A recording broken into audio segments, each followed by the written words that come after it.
Okay, just for the sake of this video, I do want to preface that while I'm all American, I am Puerto Rican by blood. So I was born and raised in New York City. My parents were both born and raised in New York City. My grandparents, both on both sides, come from Puerto Rico. So I have Puerto Rican blood. So what does that matter to you, and why do I even need to mention that? Well, first and foremost, I see myself as an American because I am an American. You know, we were all to count our blood as part of who we are and our identity, then we're all a big mishmash of things, you know, mixed bags of all sorts of different DNA will cross-pollinate. And some people have, you know, like their DNA is set, let's say, straight from Africa, straight from Europe, straight from China, or let's just say from Asia in general. So for me, I have to say I am true blue, all American with Puerto Rican blood through my veins. So I say all that to say that, you know, growing up, I was labeled Puerto Rican before I even knew that I was Puerto Rican. Actually, I was just considered a Hispanic. And as a young kid, growing up in the city, you know, which is a big melting pot, everybody was all sorts of races there.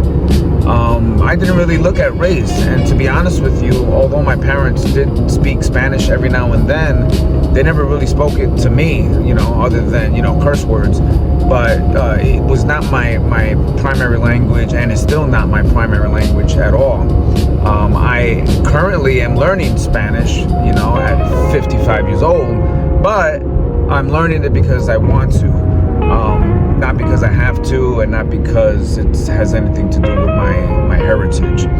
So I say all that. I want you to take what I'm saying right here and understand that growing up early 70s, 80s, 90s, 2000, you name it, all the way to now, people always use their race as a crutch.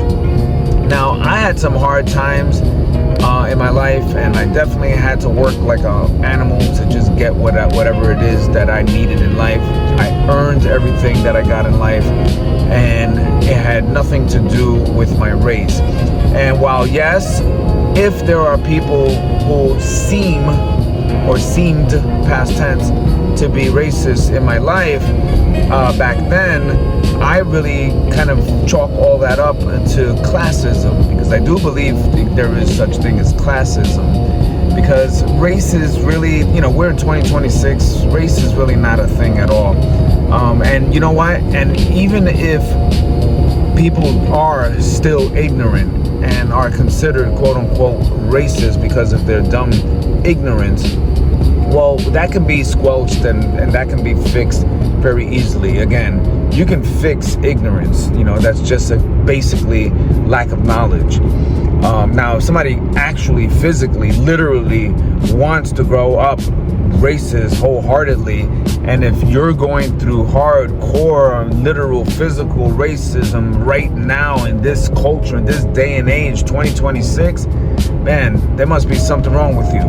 Number one, I don't believe in racism, and even if it exists, I still don't succumb to it. You know, it takes a lot of testicular force as a grown man, to blame society or to blame racism for where you're not in life. You didn't get the promotion because of racism. You didn't get the job because of racism. You weren't able to express your ideas because of racism. You weren't able to make X amount of dollars because of racism. You weren't able to provide for your kids because of racism, and so on and so forth. It's like, if you're a grown man in this day and age, or a grown woman, to be honest with you, and you're crying racism, that the reason why you can't accomplish things in life is because of racism, well, then I think you better tell all the other millions of people who are your same race, whether you're Puerto Rican, whether you're Asian, whether you're Dominican, whether you're black, whether you're any race, all Millions of people out there are successful in life. And is it easy? Was it easy? Probably not. But easy has nothing to do with what you are mandated to do and live as in your life. And especially if you have a family, but especially if you're a grown man, like I said. And the only reason why anybody would pull the whole race card is because they hate themselves. They have an inferiority complex about themselves. They don't believe in themselves. There's so much inadequacies that they feel about themselves, and the only card that they know that they can win on is the race card. And if that's you, shame on you. I do not believe in racism as something holding me back. And while there may be millions, and I don't care if there's billions of people who don't like New York-Ricans or New Yorkers at all, hey, so be it. I'm not going to stop my grind. So please stop the excuse. Grow up, be a man, and forget all this racist nonsense. You got to go out there and grind just like everybody else and do what you got to do.